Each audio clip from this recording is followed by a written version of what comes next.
Welcome to my channel Sci-Fi Love Story. Thanks for watching. Please like and subscribe. Ethan Cole had spent 6 years training to never say the wrong thing. 6 years learning alien customs. 6 years memorizing body language charts, tone registers, diplomatic phrasing trees, and emergency silence protocols. 6 years preparing for moments exactly like this. And in 1 second, his brain failed completely. The grand concourse of Astra Nexus Station was silent. That alone was terrifying. The station was the political heart of known space, a massive artificial world where hundreds of species met under strict neutrality laws. Silence here usually meant only one thing. Something had gone very, very wrong.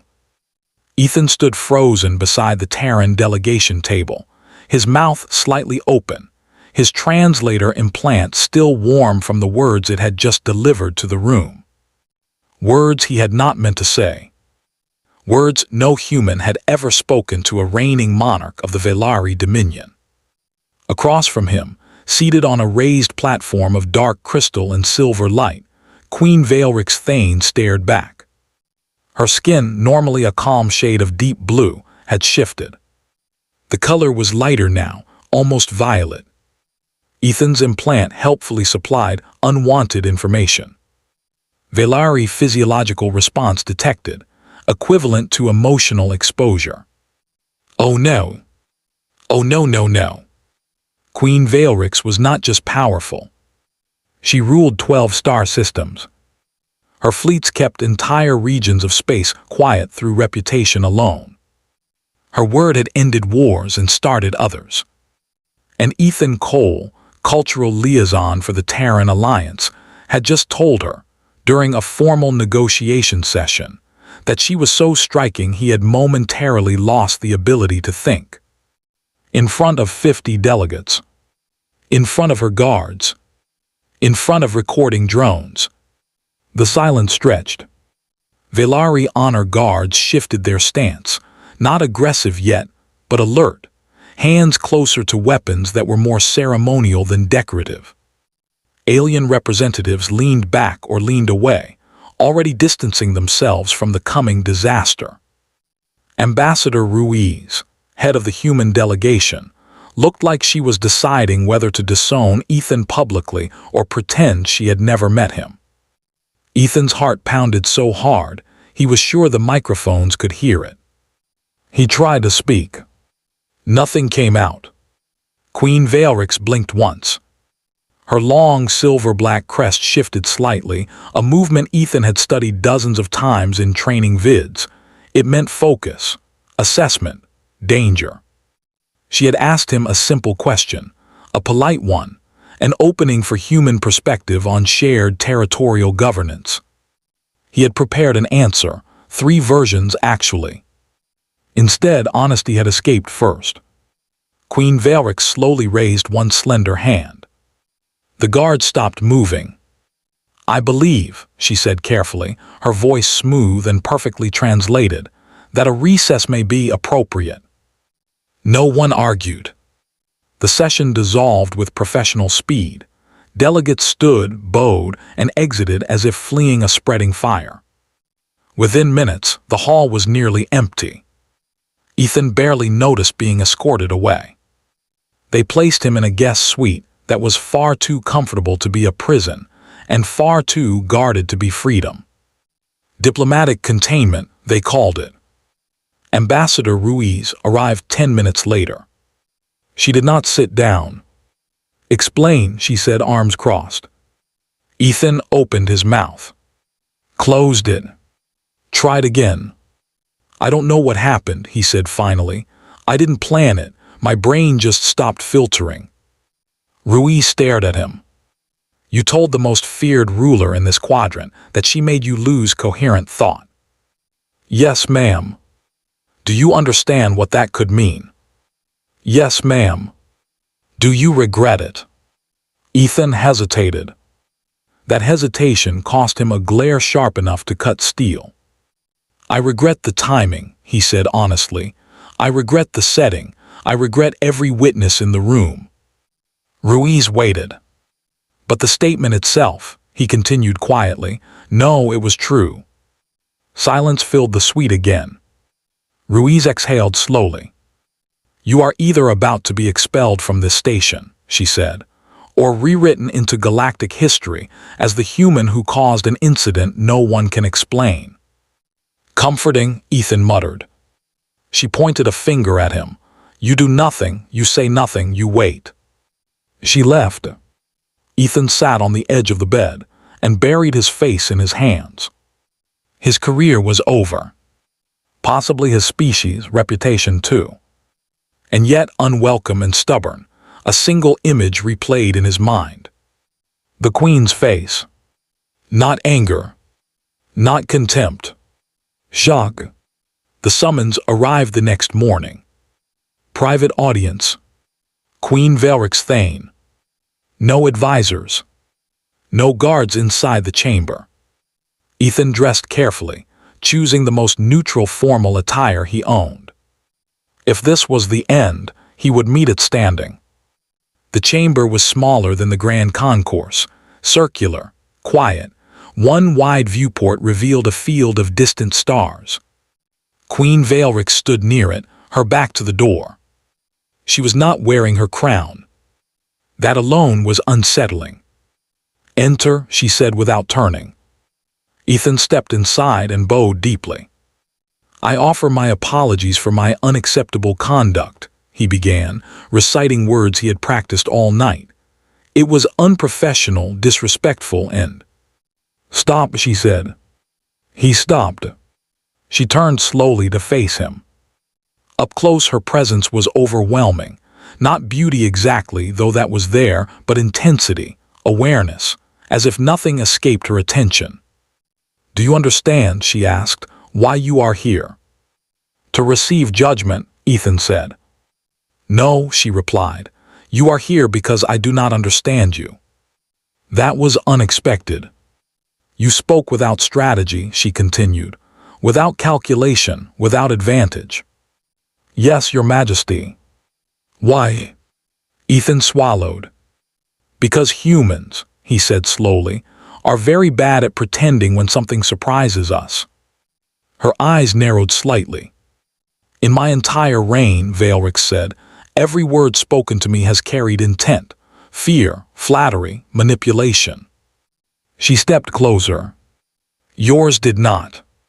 She studied him like a puzzle that offended her sense of order.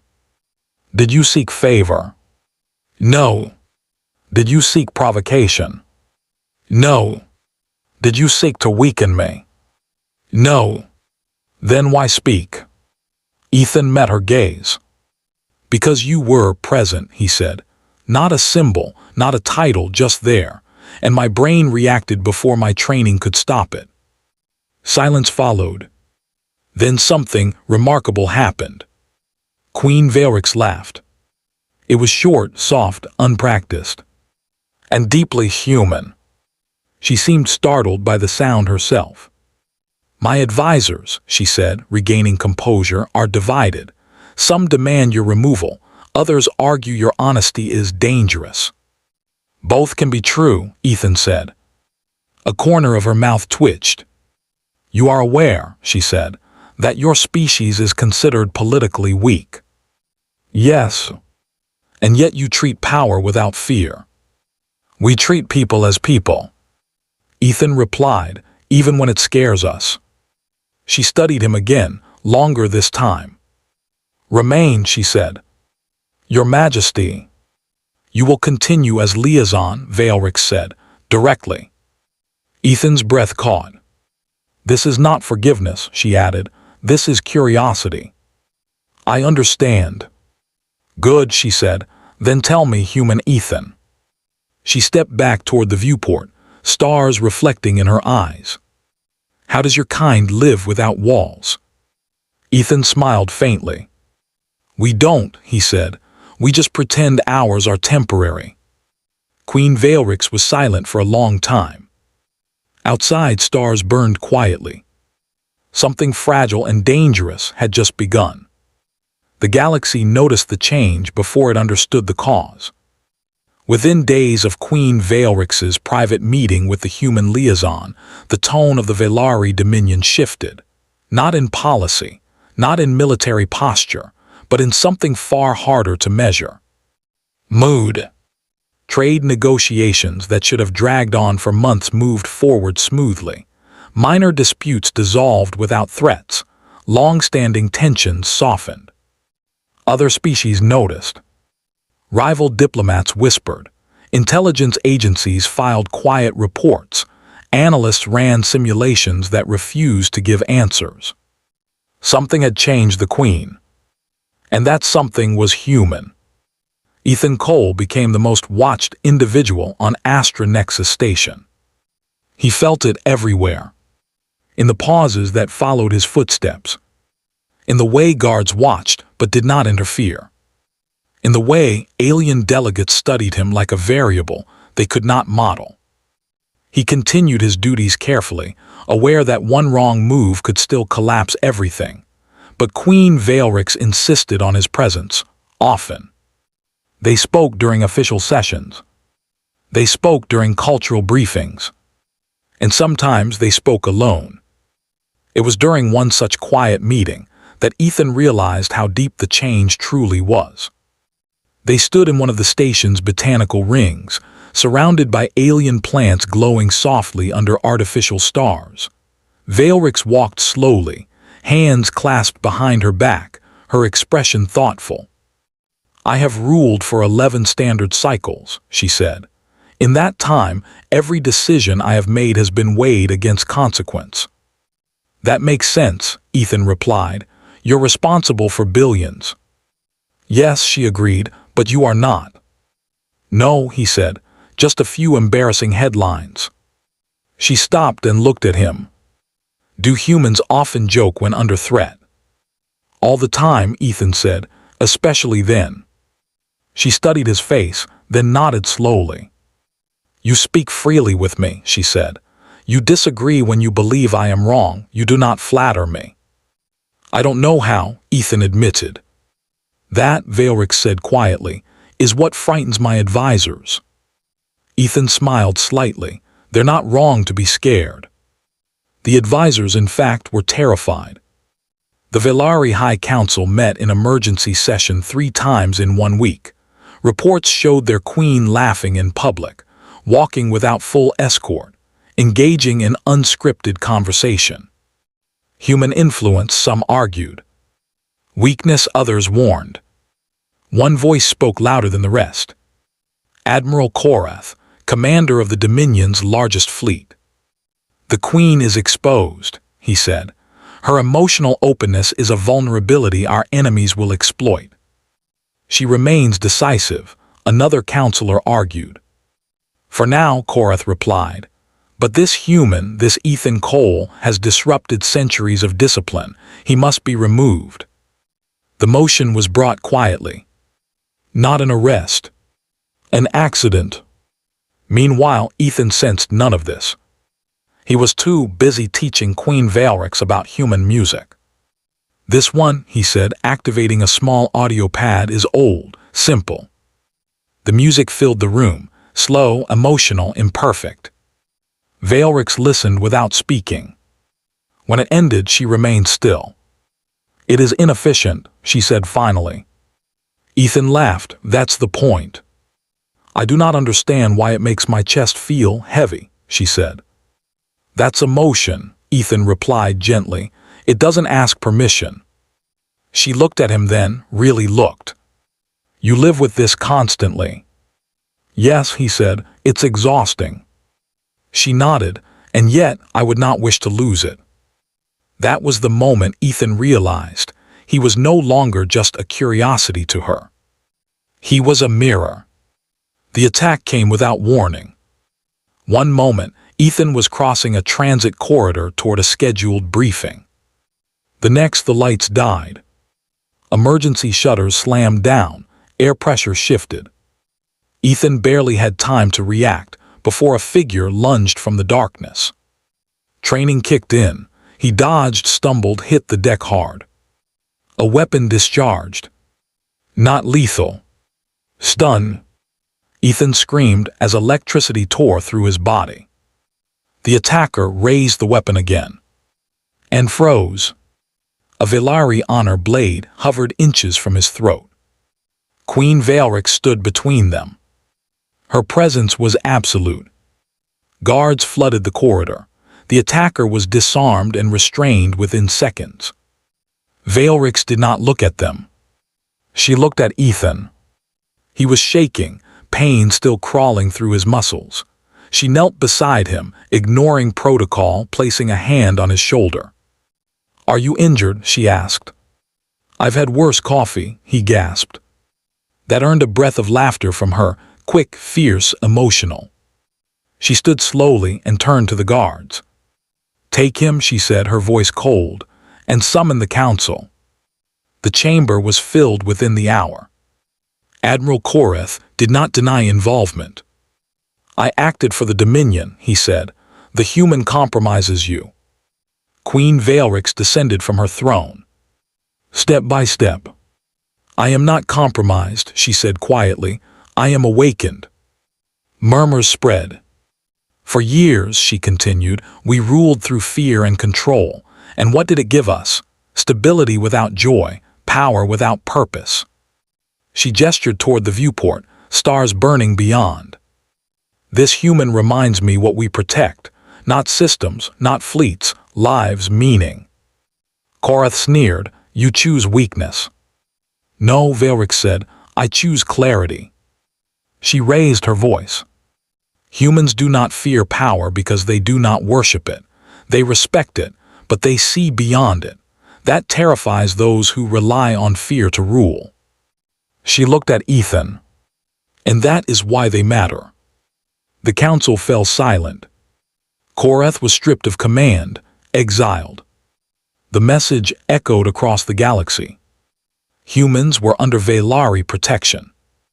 More than that, they were allies. Ethan recovered quickly. Humans were stubborn that way. The aftermath was quieter. Negotiations concluded, treaties signed, trade routes opened. The galaxy adjusted. And one evening, as stars drifted slowly past the observation deck, Queen Valrix stood beside Ethan in silence. "You could leave," she said softly. "Your duty here is complete." "I know," Ethan replied. She hesitated. "I would not stop you." He turned to her. "But you wish I would stay." "Yes," she admitted, "not as a diplomat. Not as a symbol. Just as me," he said. "Just as you," she agreed. Ethan smiled. "Then I'll stay." She did not touch him, did not need to. The galaxy would debate the consequences for centuries. How a single human changed the most controlled ruler in known space. How honesty disrupted empires more effectively than war. How humanity earned respect not through strength, but through courage to speak truth, no matter the cost. And somewhere on a neutral station, beneath artificial stars, a queen learned she could be more than a crown. And a human proved that sometimes the most dangerous thing in the universe is being honest at the worst possible moment. The end.